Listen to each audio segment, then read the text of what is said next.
Hola, bienvenidos a una emisión más de El Derecho a Disentir, programa dedicado al análisis de las sentencias más importantes de la Suprema Corte de Justicia de la Nación, la cual estaremos hablando con estudiantes de diferentes disciplinas y escuelas. Yo soy Jimena Jiménez, comenzamos.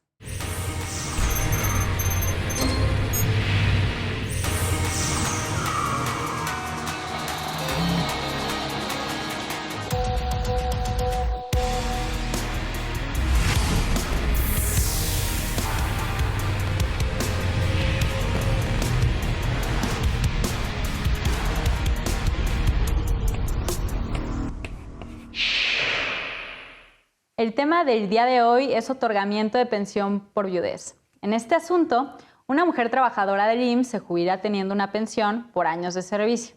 Posteriormente fallece y su cónyuge va al IMSS a reclamar la pensión por viudez. Sin embargo, se lo niegan.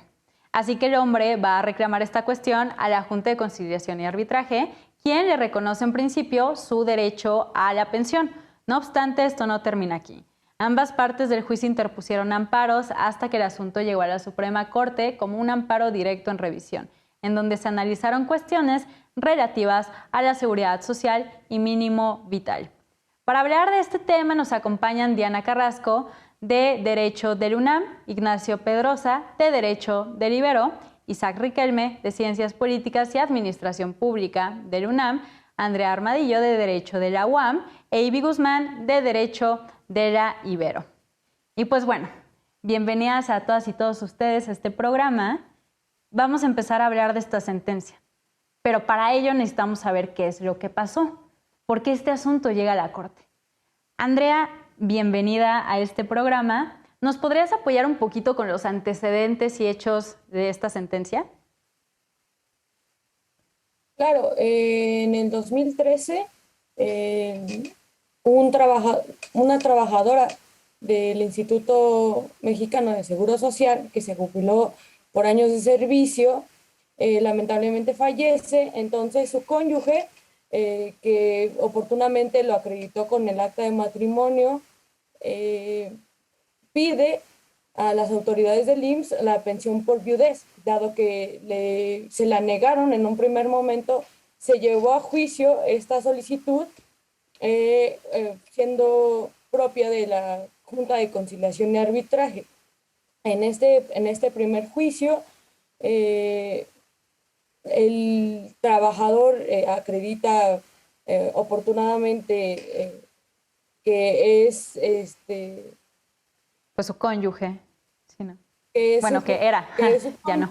cónyuge, que era su cónyuge, pero el IMSS pone una excepción, la cual nos dice que la parte actora puso, se fundamentó en el reglamento de jubilaciones y pensiones, pero que no lo dictaba por jubilación por viudez, sino que lo dictaba por invalidez. Entonces, en un primer laudo, la Junta determina a favor de la parte autora, pero no dice nada con respecto a la excepción que el IMSS opuso en contra de la parte autora. Por esto, el Instituto Mexicano se amparó y se hizo la oportuna observancia de esta excepción en la contestación a la demanda, dado que la resolución del juez en la ley del Seguro Social y no toma en cuenta el fundamento que invocó sobre el reglamento inserto al contrato colectivo de trabajo, que versa en las condiciones de pensión por invalidez y no por viudez. Por tanto, se le concede el amparo para que la Junta dicte un nuevo laudo. En este segundo laudo se falla a favor del IMSS, al analizar la excepción opuesta por el instituto y la estima procedente. De ahí que la absolve a pagar la pensión por viudez. En el segundo amparo, dado que la parte actora no estuvo de acuerdo, lo presenta ante la Suprema Corte. No es cierto. No, es que antes llega al tribunal colegiado, ¿no? Ante el tribunal colegiado, donde se dice que el fundamento reclamado es inconstitucional, porque además el artículo que el IMSS abdujo a la controversia Ya había sido declarada Bien, inconstitucional por la sí, Suprema Corte, exacto. sí. Claro, si bien sí, efectivamente era por invalidez, este artículo es declarado inconstitucional por pedir una dependencia económica. Pero lo curioso es que la pide por, por el viudo ser hombre, ¿no? Porque era hombre. Bueno, en fin, si bien el reglamento se trata más bien no se trataba de un reglamento, sino de un régimen de jubilaciones y pensiones que está inserto al contrato colectivo, el análisis del tribunal, al tratarse de una prestación extralegal, se fundamenta que tenía la carga de la prueba el accionante y al no haberlo exhibido, pues le niega el amparo. Conforme a esta determinación, el viudo llega a la Suprema Corte de Justicia de la Nación en un amparo directo en revisión. En esta instancia, alega que la seguridad social es un derecho humano y al ser analizado por esta perspectiva y en base al convenio 102 de la Organización Internacional del Trabajo, así como el artículo 123 constitucional, además de lo que se estableció después de la reforma de 2012 con respecto a que los contratos colectivos deben de ser publicados y deben de ser públicos, tienen el carácter público, se le concede el amparo entonces al viudo. Exacto. Mencionas cuestiones ya bien interesantes que vamos a abordar a lo largo de este programa, como es la dependencia económica, la carga de la prueba, la seguridad social como derecho humano. Y aquí una cosa que quisiera enfatizar, porque se trata de todas estas cuestiones procesales, igual más adelante lo sigo abordando con ustedes, pero lo curioso es que justo este viudo en su demanda dice, bueno, con base en estos artículos de la Ley del Seguro Social y el reglamento de jubilaciones y pensiones, aclaro, dice reglamento del contrato colectivo de trabajo, que bien mencionas, Andrea, pues bueno, me debe de tocar una pensión por viudez. Y es bien curioso porque ahí las autoridades dijeron, ¿qué reglamento? No existe un reglamento de pensiones y jubilaciones. Es que no existiera. O sea, se llamaba distinto, se llamaba régimen. Entonces se hicieron súper güeyes y dijeron como no se llama reglamento, yo no sé de qué me estás hablando tú. Entonces, una cuestión súper absurda que probablemente vamos a abordar más adelante, conforme a todos estos trámites absurdos. Pero bueno, antes de eso, quisiera pasar a otro tema, un poco de procedencia, un poco de todo el proceso que es un poco técnico, pero es importante saberlo, de por qué llega este asunto a la Suprema Corte, por qué la Corte no dice voy a aceptar todos los asuntos que me lleguen, sino voy a aceptar cierto tipo de asuntos. Ivy, bienvenida a este programa de Derecho a Disentir. Ayúdanos un poquito a entender cuándo la Corte dé entrada a estos asuntos, sobre todo tratándose de amparos directos y su recurso de revisión. Claro que sí, Jimé, muchas gracias. Bueno, en primero recordemos que el juicio de amparo directo se promueve ante sentencias que den fin a un juicio definitivamente. Este lo conoce el tribunal colegiado. Ante la sentencia, el tribunal colegiado puede conceder parcialmente o negar el amparo. Técnicamente no procede nada, ya sería la última instancia. Sin embargo, se puede interponer el recurso de revisión, que en su caso conocería la Suprema Corte. ¿Por qué llegaría a conocer la Suprema Corte? Aquí hay dos factores, la importancia y la trascendencia. Estos dos son filtros que analiza la Suprema Corte desde un inicio para ver si conoce el asunto, y es uno detrás del otro. La importancia versa en el sentido de si hay un tema de constitucionalidad, como fue en este caso, porque se impugnó la constitucionalidad de un artículo, el caso del 130, por ejemplo, que ya había jurisprudencia previa donde lo habían declarado inconstitucional por hacer una distinción con base al género, y también por hablar de un tema que es el derecho a la seguridad social, que también es un derecho humano y hay una protección tanto constitucional como internacional en tratados internacionales al respecto de ello. Entonces pasó el primer filtro, que es la importancia. Ahora, el segundo filtro era la trascendencia. La trascendencia indica si la Corte, a partir de la resolución de este asunto, puede generar un criterio que tenga relevancia jurídica y relevancia en la vida diaria de las personas a través de la resolución de esto. Cuando el asunto, la interposición del recurso de revisión llega a la Suprema Corte dice, ok, pasa el primer filtro porque en efecto hay un tema de constitucionalidad, yo estudiando noto que existe, Vamos a ver si hay un segundo filtro. Trascendencia. Vaya, podemos establecer aquí un criterio. ¿Por qué? Porque podemos notar una distinción con base al género que hace la norma. Recordemos que el género es una categoría sospechosa. ¿Qué son las categorías sospechosas? Las podemos encontrar enlistadas en el artículo 1 constitucional, que es una serie de cualidades no taxativas, no son limitativas, puede haber más, en las cuales se sospecha que una norma puede no ser constitucional. Todas las normas tienen una presunción de constitucionalidad si pasan por el proceso establecido. Sin embargo, si hacen una distinción con base a estas cuestiones, se revierte ese supuesto de que sean constitucionales y se tiene que hacer un análisis, un llamado escrutinio estricto, de por qué si esa medida, esa distinción es constitucional o no es constitucional. Cuando la Corte en los primeros asuntos revisa esta norma que exigía a los cónyuges hombres que demostraran su dependencia económica, se da cuenta que no pasa este test, este escrutinio estricto. Entonces la norma es declarada inconstitucional y al ser la Corte un tribunal constitucional es expulsada del ordenamiento jurídico, como fue el caso. Entonces la Corte al revisar este caso se da cuenta que en efecto tiene importancia, trascendencia y meterse al análisis de esto y sacar un pronunciamiento que tenga relevancia en la vida jurídica. Oye, Ivy, muchas gracias.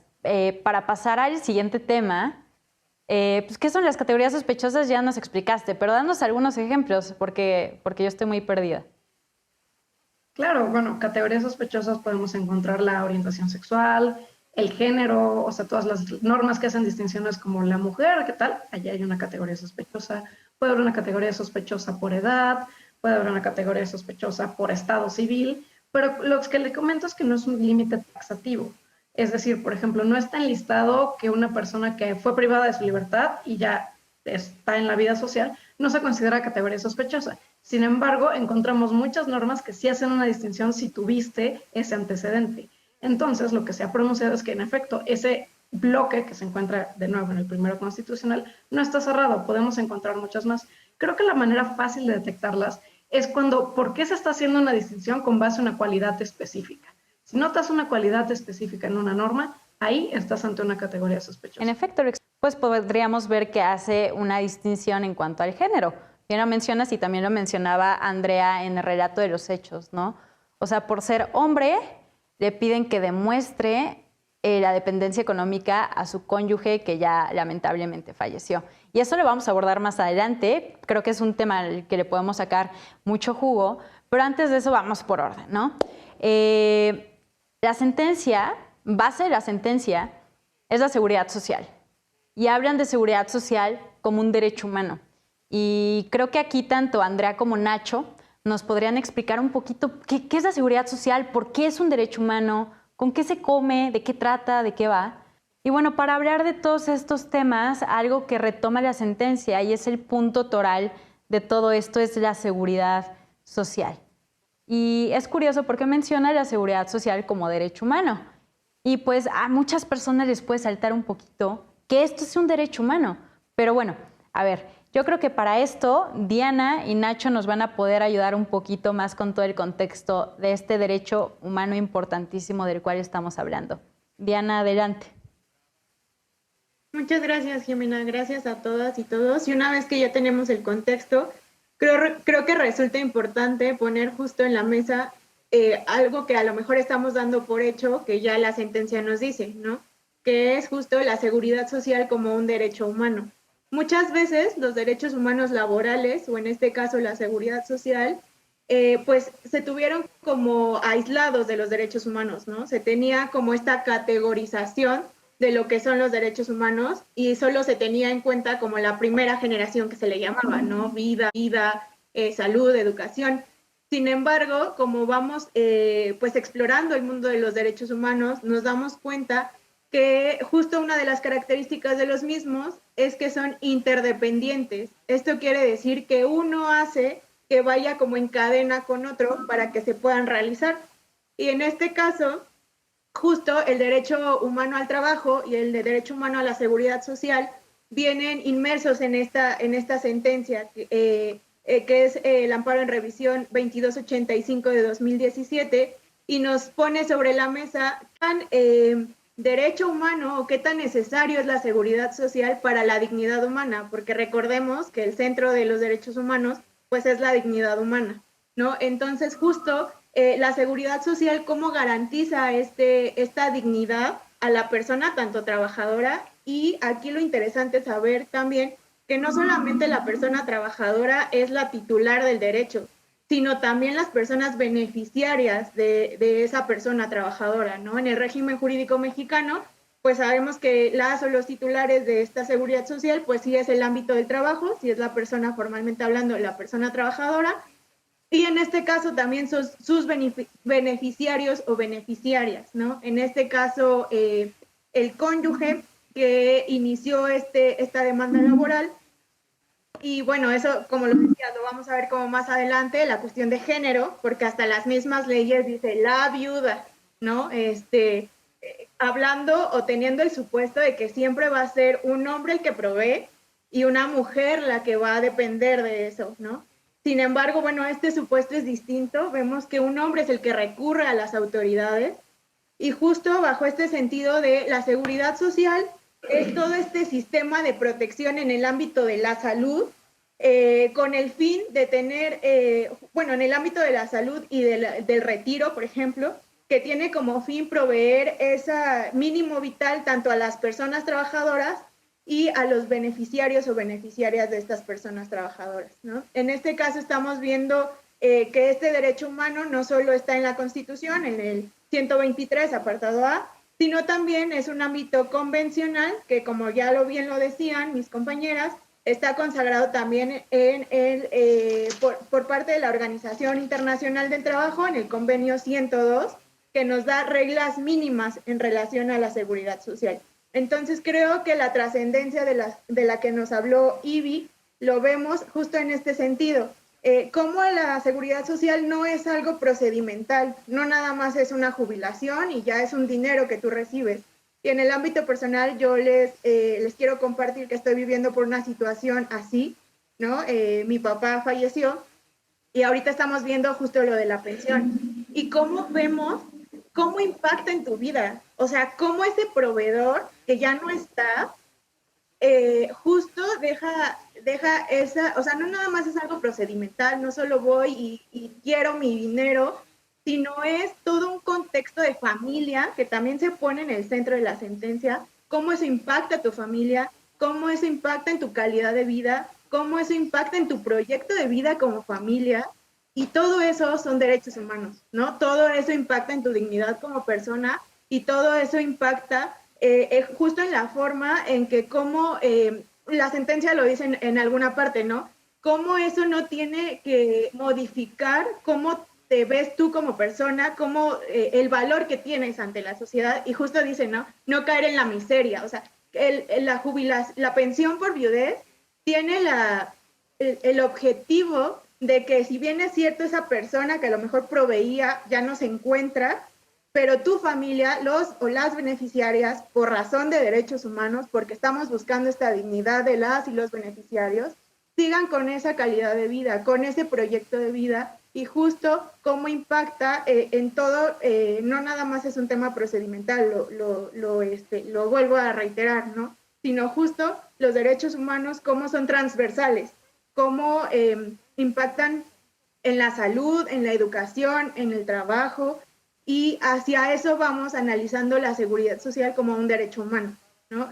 Justo desde este punto de vista de la dignidad y no solo de un tema procedimental. Diana, mencionas, no solamente es una cuestión de un derecho del trabajador, sino que se extiende a la familia. Y es lo que te iba a preguntar, ¿por qué se debería extender a la familia? Pero pues ya nos respondiste de una forma magistral y aparte de una forma con un ejemplo propio, ¿no? Porque, pues vaya, de alguna manera la muerte de una persona impacta no solamente en el horrible fallecimiento, por supuesto, pero también impacta en el futuro, en la vida, en la dignidad de estas personas y cómo pueden llevar pues la misma calidad de vida que tenían teniendo esta persona, que probablemente ayudaba muchísimo económicamente, que no teniéndole. Entonces eso es muy importante. Y también me encanta la precisión que haces, como históricamente se ha considerado a los derechos humanos como de primera, segunda, tercera generación.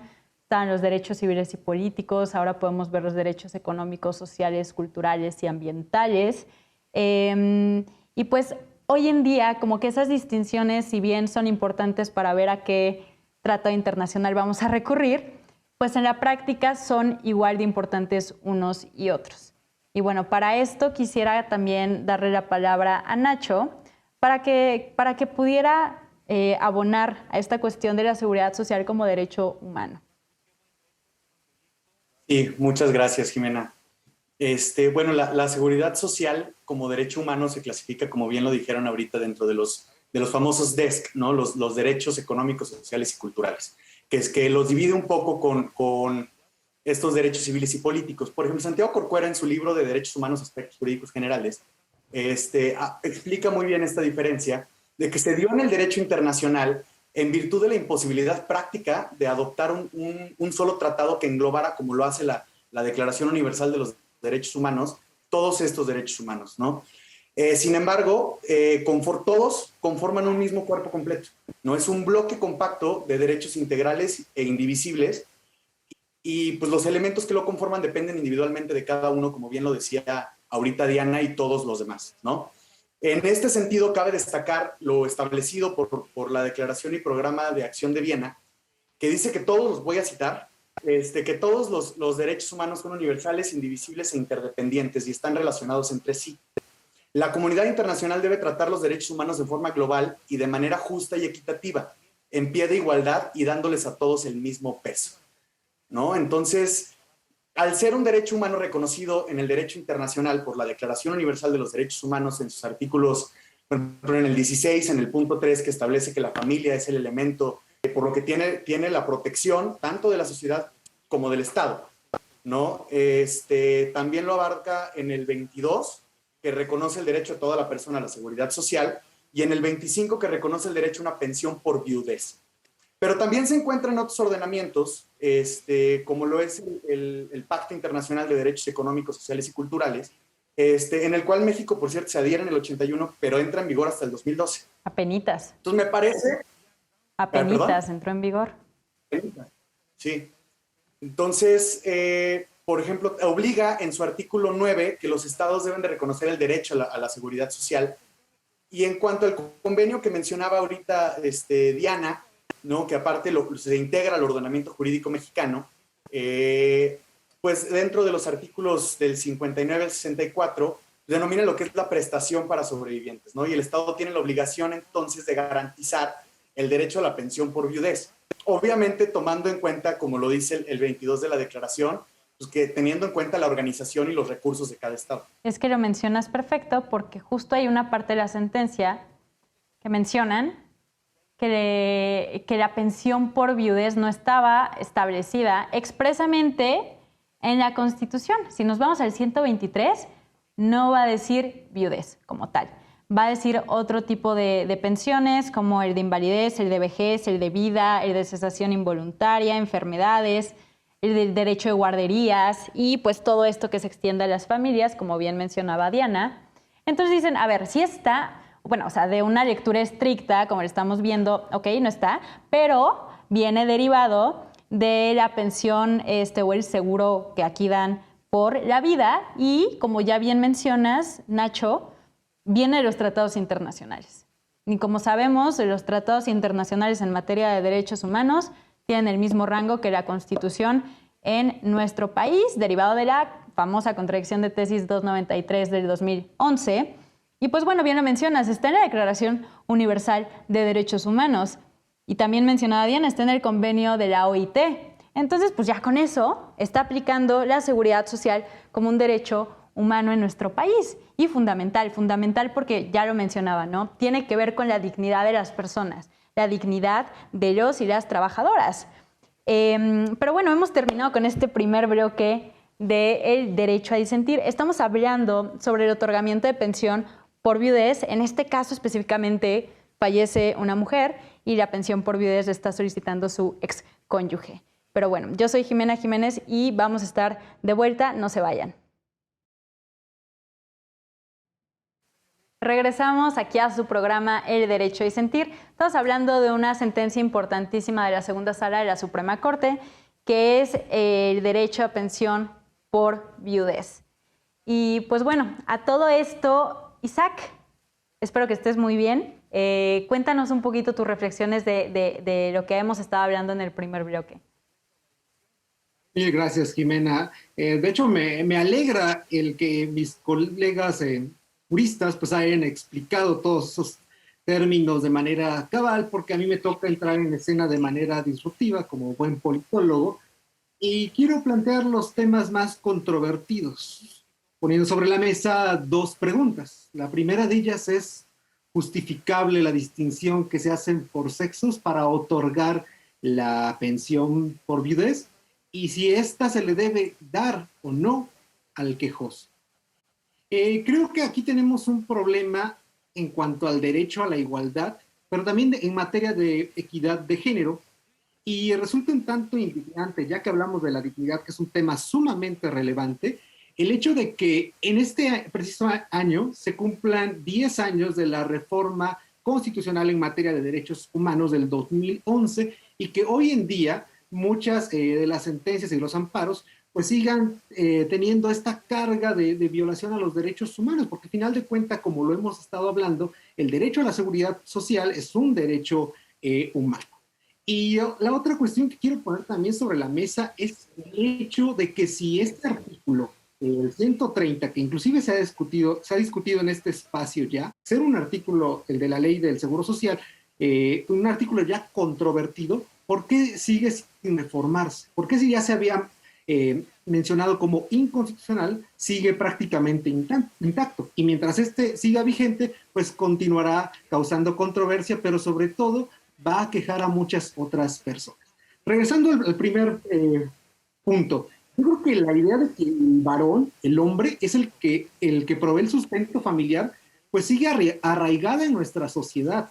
Sigue siendo pues un lastre que continúa quejando a nuestra comunidad y sobre todo a esta idea de la equidad de género. Considero que los servidores públicos están obligados a actuar y a ejercer las normas, aplicarlas con una perspectiva de los derechos humanos, tal como lo señala la Constitución y los tratados internacionales en materia de derechos humanos. Porque en nuestra época, vamos, ya no hay cabida para estas ideas, estos valores y sobre todo estas actitudes pues tan retrógradas. O sea, ¿por qué si la mujer puede acceder a la pensión por viudez del marido, por qué el marido no tiene que justificar en primer lugar la dependencia económica? ¿Por qué está este asterisco, esta acotación? Cuando, por ejemplo, para poner otro caso, en los pensionados por el ISSSTE no se da así. Creo que aquí es un reto precisamente para el Instituto Mexicano del Seguro Social.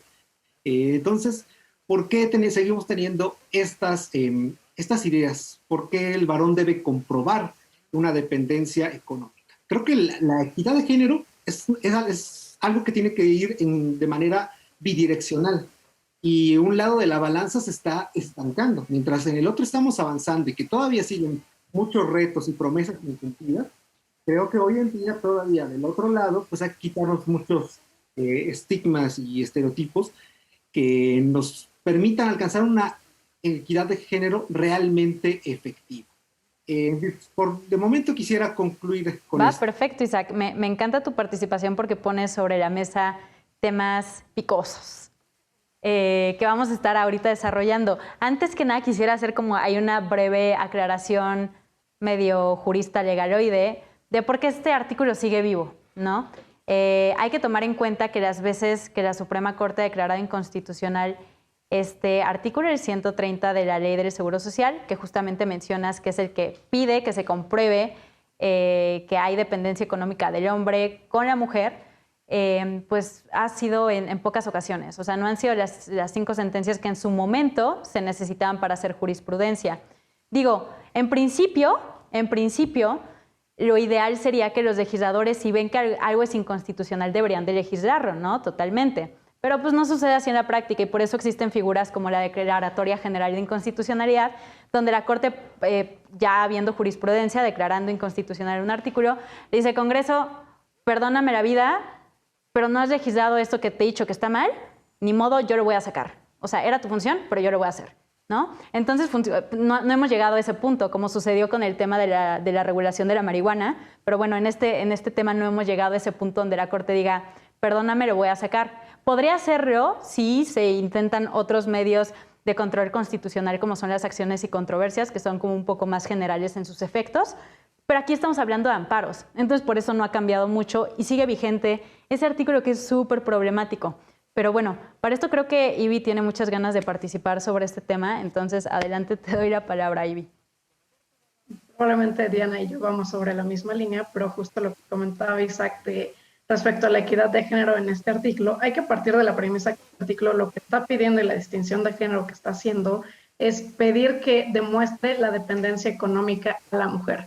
¿Por qué? Porque está partiendo de un estereotipo de mujer se queda, trabaja en casa y hombre es el proveedor. Entonces, a falta de la mujer, el hombre no necesitaría lo que proviene de la mujer, no necesitaría este sustento. Entonces, aquí hay una doble regresión. ¿Por qué? Porque se está partiendo que la mujer es la que está en el trabajo, no es la que está trabajando, es la que está en el hogar. O sea, es un estereotipo con base al género y por tanto, de ahí está la presunción de inconstitucionalidad previa. No es que haya una distinción específicamente para los hombres al respecto, sino es versa sobre ambos, porque está vertiéndose en que uno está, la mujer específicamente dedicada a trabajos del hogar y el hombre específicamente a ser proveedor, cuando esto no estrictamente tiene que ser absolutamente en todos los casos.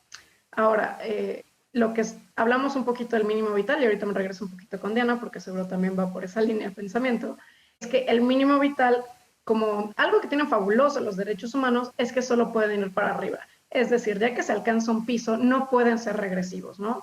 El mínimo vital es literalmente lo mínimo de tu subsistencia para tener una vida digna, ¿ok? Lo que necesitas para desarrollar tus planes de vida, un plan de vida autónomo, o sea, no se reduce a una perspectiva cuantitativa, sino por el contrario es cualitativo, ya que su contenido depende de las condiciones particulares de cada persona, cada subsistencia. Pero sí tenemos que ver esta vertiente de qué es lo digno y quitarnos esta visión de estereotipos de género que sin duda nos afectan a todos los géneros habidos y por haber, pero también hay que reconocer que históricamente y estructuralmente los grupos oprimidos no han sido los hombres. Claro, y Diana. justo aquí yo quisiera nada más antes aclarar que en efecto, bien mencionas, Ivy, está el principio de progresividad de los derechos humanos y su correlativo a la no regresividad. Y esto en un principio, ligándolo con lo que había dicho Nacho, esto en un principio, y así viene en la Convención Americana sobre Derechos Humanos, aplicaba para los DESC, para los derechos económicos, sociales y culturales, pero ahí la Suprema Corte Mexicana se ha visto muy lista y ha dicho, fíjense que no, aplica también para los civiles y políticos. Es en sí, lo que bien mencionas, la progresividad y no regresividad aplica para todos los derechos humanos. Y aquí yo quisiera hacer una aclaración que también me llamó la atención. Creo que no solamente el artículo que estamos viendo, que es súper problemático, tiene una cuestión de género, sino que, tendremos que ver la exposición de motivos de por qué existe ese artículo, pero yo creo que también va por una cuestión de expectativa de vida. O sea, es normal que hay estudios que lo demuestran, que la expectativa de vida de los hombres es menor. Entonces, por eso es más común que haya más mujeres viudas que hombres viudos. Entonces, ahí, bueno, obviamente una cuestión que replica roles de género, pero también podemos ver una cuestión poblacional. Pero bueno, Diana, te doy la palabra a todo esto. Sí, gracias. Estaba ansiosa de participar. Lo que Isaac comenta, a mí me pareció un ejemplo muy bueno porque normalmente la mayoría de las personas entendemos que cuando se habla de género se habla de mujeres, ¿no? Muchas veces es como sinónimo, género igual a mujer. Y aquí lo vemos como no, o sea, justo la protección del género o el estudiar y aplicar las leyes con perspectiva de género nos hace hacer estas distinciones. Porque en este caso lo que pasa es que se le está dando una carga excesiva al viudo, ¿no? Que no tiene justificación, porque justo lo que decíamos, hay una réplica de estereotipos de roles de género que presuntamente justifica por qué se le pide el que sea dependiente económico. Anteriormente decía hasta también que tenía que estar en un estado de ser persona con discapacidad, ¿no? Entonces, cómo las normas van replicando esto. O sea, yo cuando leí eso dije, entonces, o sea, era que las mujeres también se daba como por entendido que teníamos esta discapacidad, ¿no? O bueno, o sea, como una serie de acciones que en la materialidad sí dan un mensaje, ¿no? O sea, las normas también tienen en sí una carga moral, un mensaje, y entonces esto lo que ayuda, justo la perspectiva de género lo que ayuda es quitarle a estas normas o leyes que se supondría son neutrales, pues esta carga que está justo dándonos por un tema de género, lo que decía Ivy, ¿no? Un tema de categoría sospechosa que en este momento sería el género. Entonces, el estudiar, el aplicar las normas con perspectiva de género ayuda a esto. No es sinónimo de mujer y no es sinónimo de que porque eres mujer te voy a dar cierto beneficio, que en realidad son medidas afirmativas, que bueno, es otro tema, ¿no? No es eso, sino la perspectiva de género también ayuda a ver que estas distinciones, por ejemplo, por ser hombre, no deberían de ser porque son injustificadas y entonces pueden dar origen a un tema de discriminación, ¿no? A esta distinción sin alguna justificación. Entonces, lo que yo quiero hacer notar es que justo la perspectiva de género va en ambos, ¿no? Bueno, en los géneros, o sea, justo es eso, no nada más es en beneficio de mujeres, sino es quitar cargas a lo mejor de roles, de estereotipos que han tenido otros géneros, simplemente porque se perpetúa lo que históricamente pensamos que es así, como lo comentaba en un primer momento, ¿no? Que los hombres son los proveedores y las mujeres nos quedamos en la casa. Esto, la perspectiva de género nos hace ver que no es así y que los hombres tampoco tendrían por qué demostrar esta carga que se supone que, esta dependencia económica, ¿no? Eso es por un lado. Y por otro, en relación a la progresividad de los derechos humanos, o sea, justo creo que estamos desde el ámbito académico y es válido obviamente hablar desde el ámbito académico, pero creo que también en la materialidad hay que decirlo como es, ¿no? O sea, los DESCA tienen una característica y a lo mejor un posible problema, que es el tema presupuestal. O sea, todos los DESCA son derechos humanos que dependen de dinero, ¿no? Al final se materializan a través de un presupuesto.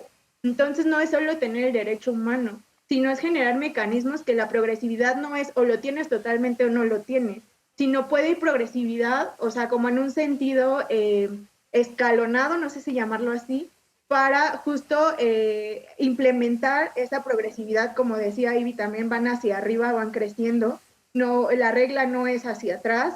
Sin embargo, también es importante ver esto. Los derechos humanos, en particularmente los DESCA, tienen esa característica, que son derechos humanos que dependen de ese presupuesto, dependen de ese dinero. Y entonces, en ese sentido, creo que ahí es como la forma de oportunidad en que nosotras y nosotros tendríamos como justo, y las instituciones, obviamente, la voluntad a lo mejor hasta de darle este dinero pues a esto, o sea, justo es como la importancia, ¿no? De verlo como, no como seguridad social, sino como un derecho humano y por lo tanto necesita que se garantice y por lo tanto necesita medios para garantizarlo. En efecto, bien lo mencionas y es todo un debate que se tiene con los DESCA, ¿no? El presupuesto, porque aquí no es como pensión por viudez a todas las personas, ¿no? Y hospitales para todas las personas y escuelas para todas, que debería ser así, por supuesto que debería ser así, pero ok, va a decir el Estado, ok, pero ¿de dónde saco para eso, no? Que es una cuestión súper interesante sobre los DESCA. Y también mencionabas, ¿no? Lo de la perspectiva de género. Bien lo menciona la Suprema Corte en su protocolo para juzgar con perspectiva de género. El género no habla solamente de mujeres, el género pues puede verse desde la perspectiva también de los hombres, el género se puede ver desde la perspectiva de la diversidad sexual, por ejemplo, identitaria y sexual. Y pues podemos ver en la seguridad social cómo esto ha tenido un impacto en la vida de los hombres. Podemos verlo con el acceso a guarderías, que también ha tenido una sentencia de la Suprema Corte, que antes no les daban acceso a guarderías a los hombres, justo por ese mismo hecho, porque la ley decía como para la trabajadora, no decía como trabajadora, entonces por eso se les negaba, ¿no? También por otro lado, pues esta medida muy reciente que ha tomado la Suprema Corte y el Consejo de la Judicatura, ¿no? El permiso de paternidad de 3 meses para hombres, que son cuestiones de género que benefician también a los hombres. Pero, pues bueno, hemos terminado con este gran segundo bloque. Me ha encantado toda la información que ha estado en este programa, pero bueno, vamos a hacer aquí una pequeña pausa. Yo soy Jimena Jiménez, esto es El Derecho a Disentir. Estamos hablando de una sentencia importantísima que es la pensión por viudez. No se vayan, estamos de regreso. Regresamos a El Derecho a Disentir. En este programa estamos hablando de una sentencia, segunda sala, muy importante, pensión por viudez, pero ¿para quién? Para un hombre, porque falleció su esposa, lo cual suele ser menos común que las viudas en nuestro país, ¿no? Y bueno, para todo esto creo que en los bloques anteriores hemos tenido participaciones muy buenas y no quisiera dejar pasar estos temas sin preguntarle pues a Andrea su opinión de lo que ya hemos estado comentando. Andrea, adelante. Claro, mira, me pareció muy importante lo que dijo Diana acerca de los DESCA, de los derechos humanos que dependen del presupuesto, dado que si bien todos los derechos humanos nos respaldan de cierta forma, viendo para el bienestar de una sociedad y también de la dignidad humana, quiero resaltar que todos los mecanismos que se han creado a partir de el reconocimiento de los derechos humanos, si bien nos ayudan como sociedad a protegernos mejor en las diversas en las diversas materias que protegen los derechos humanos, también es necesario aclarar y resaltar que en el medio legal las protecciones que se han hecho y que se dan no son realidades. Es decir, bueno, a mi pensar y a mi criterio, las leyes no crean realidades, pero sí crean los mecanismos para llegar a ellas. Y este es un ejemplo clarísimo, que sí, si bien lo estábamos viendo también en el medio mundial con España, que estaban diciendo que la pensión no debía de ser perpetua o por vida, perdón, porque es una carga para el Estado, es una carga que ya no puede soportar el Estado. Y ahí es otro ejemplo tan grande de esto. Pero ¿qué se da? A diferencia de los países eurocentristas que estamos hablando, por ejemplo, de España, que no tienen población longeva en grandes cantidades a comparación de México, bien nos podemos dar cuenta que es un derecho que tiene pues, al final de cuentas, el Estado, si bien debe de protegerlo, hablando en concreto del derecho de seguridad social, también es un parteaguas para el análisis de la observancia de cómo se puede proteger este derecho de una mejor manera, y también que quiero resaltar la conciencia de las autoridades laborales, porque a mi punto de vista esta sentencia se debió quedar en la primera instancia, porque la excepción que opuso el IMSS no era trascendental, sino nada más fueran tecnicismos. Y pues bueno, de ahí partimos a otro tema un poquito relacionado, que es el principio de utilidad pública, que bueno, es decir, que es el beneficio o interés colectivo, el cual nos permite comprender los alcances y el objetivo del derecho de la seguridad social, la pensión de viudez, así como otros seguros que están considerados como un derecho humano desde el momento que atañe la protección de seguridad no solo a las personas trabajadoras, sino también a sus familiares o beneficiarios. Por lo tanto, este principio no se puede negar, dado que tiene la propia fundamentación tanto en los organismos internacionales como en la propia Constitución. Entonces, en el caso concreto, el IMSS no se puede refugiar en tecnicismos como no decir la palabra exacta del reglamento que lo observa, al ser una protección básica, fundamental, mínima, que le da dignidad de vida a las personas trabajadoras y también a las personas beneficiarias. Y aquí lo vemos con el ejemplo que nos puso Diana, con el ejemplo personal que nos puso Diana, que no solamente afecta en el estado emocional, sino también afecta en el estado de dignidad de vivienda, de que ya no tienes un ingreso y lo necesitas. Ahora en esta actualidad, no solamente con un ingreso te mantienes, sino hay necesidades cada vez más grandes y más fuertes dependiendo las circunstancias, pero al final de cuentas son ingresos que se necesitan. Claro, y en esta economía muchísimo más. Y aparte quisiera aquí retomar algo bien importante que estás diciendo, que justo también mencioné muy al principio, ¿no? Que lo bueno hubiera sido que esto se quedara en primera instancia. O sea, sin necesidad de que el IMSS dijera como, es que reglamento de jubilaciones no lo conozco, no sé de qué me estás hablando, solamente porque en lugar de decir reglamento tenía que decir régimen, ¿no? Como ese tipo de cuestiones absurdas que se tuvieron que quedar en la primera instancia, pero pues vean, llegó hasta la Suprema Corte por esa cosa tan absurda. Y también aquí quiero retomar un poquito lo de la insuficiencia del Estado económicamente para sustentar todo esto de las pensiones y la seguridad social. Y lo estamos viendo con nuestra generación. Creo que todos aquí somos millennials, bueno, creo que algunos centennials, pero bueno, somos personas que ya la tenemos un poquito más difícil con nuestras pensiones por jubilación.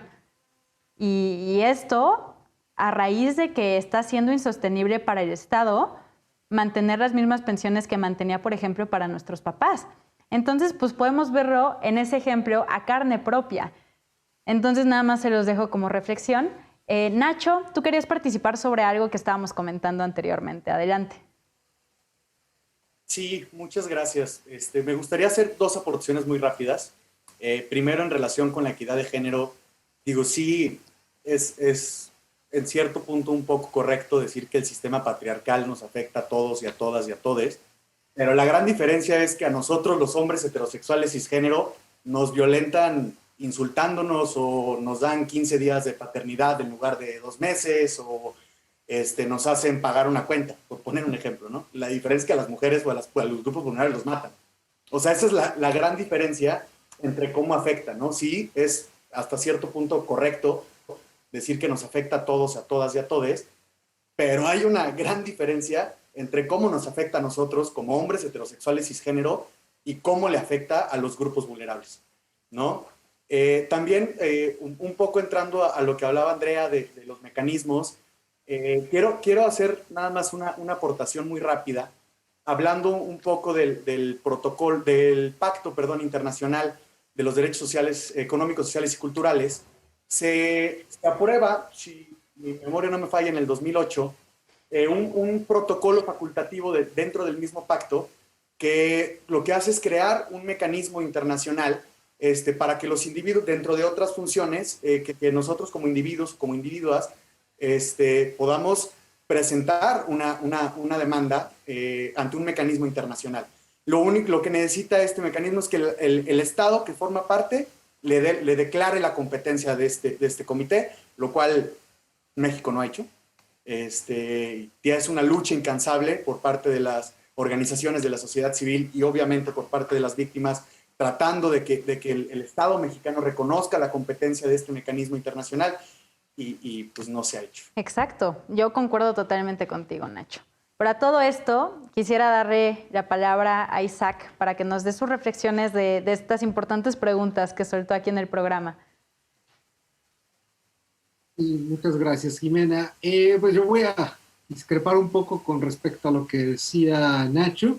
Sí, siento que es innegable que a determinados grupos, sobre todo a los vulnerables, pues les afecta mucho más la violación en materia de derechos humanos, pero eso no quiere decir que debamos minimizar lo otro, o porque toda violación de derechos humanos es preocupable, es preocupante y debe ser atendida. No podemos minimizar, desplazar o decir que lo otro no importa. Yo creo que cuando hablamos de equidad tenemos que ser serios al respecto y saber que engloba a todos, en efecto. Entonces, pues si los varones heterosexuales formamos parte de una comunidad, nos están dañando en un aspecto quizás mínimo, puede ser, ahí te doy la razón, pero al final de cuentas está dañando a la estructura social, a una parte de ella. Y esto pues puede devenir en otras falencias sociales. Ahora quisiera retomar el tema de la garantía plena a la seguridad social como derecho humano que debe otorgar el Estado, puesto que con ello se protege a la familia como el núcleo del Estado al proveerle de un sustento justo para cubrir sus necesidades. Ya que, por ejemplo, Andrea traía a colación el tema de España, de si debe ser vitalicio o no, Creo que también eso ha sido un tema bastante recurrente en la política económica, porque, por ejemplo, pongamos el caso, ¿qué tal si una persona de 85, 86 años se casa con alguien de 27, fallece a los 3, 4 años y la otra persona pues va a mantener la pensión durante 50 años o más? Entonces creo que habría que hacer distintas acotaciones. No debemos cortar por la misma tajada todos los casos. Que retomando el tema de que por qué se debe tener un sustento que nos lleve hacia la dignidad, y la seguridad social es un derecho humano, porque las prestaciones básicas que se otorgan por ley pues conllevan precisamente a esta vida digna que todos necesitamos. Quiero hacer un paréntesis. La igualdad en términos materialistas pues es realmente una entelequia, por no decir también una utopía, es algo pues muy soñador, pero sí podemos ser iguales en cuanto a dignidad humana. Cuando perdemos la dignidad, pues entonces sí estamos perdiendo esta naturaleza que nos hace humanos. Y al tener esta vida digna, pues el ciudadano puede ejercer su autonomía y sus derechos, que son cruciales para el funcionamiento de la democracia, no únicamente como régimen de gobierno, sino como forma de vida, tal como lo indica la Constitución Política de los Estados Unidos Mexicanos, en donde pues señala que también es necesario el sustento mínimo para que no pueda ser manipulado y conllevado a que realice otras finalidades, es decir, que no se vuelva, retomando el término que me gusta mucho de un filósofo del Renacimiento, poco conocido, filósofo político, Etienne de la Boétie, no se vuelva una servidumbre voluntaria, que hoy vemos que están en boga gobiernos autocráticos con respuestas fáciles, entonces que no por necesidad tengan que vender su dignidad ni recurrir a actitudes antidemocráticas. Nos Gracias. quedamos con muy valiosas reflexiones y lamentablemente se nos ha terminado el tiempo de este programa. Me encantaría poder seguir hablando por horas de esto, porque creo que hay muchas ideas sobre la mesa que se pueden seguir debatiendo y que son súper sustanciales para todo este tema de las pensiones, sobre igualdad, equidad de género, sobre los derechos humanos. Pero pues bueno, lamentablemente hemos terminado con este programa de Derecho a Disentir, donde analizamos una sentencia importantísima de la segunda sala, que fue la pensión por viudez. Lo curioso aquí fue que el hombre estaba solicitando la pensión por viudez de su cónyuge que había fallecido, lo cual suele ser un poco extraño en nuestra realidad social. Pero bueno, aquí la dejamos por hoy. Yo soy Jimena Jiménez, esto fue El Derecho a Disentir y nos vemos a la próxima.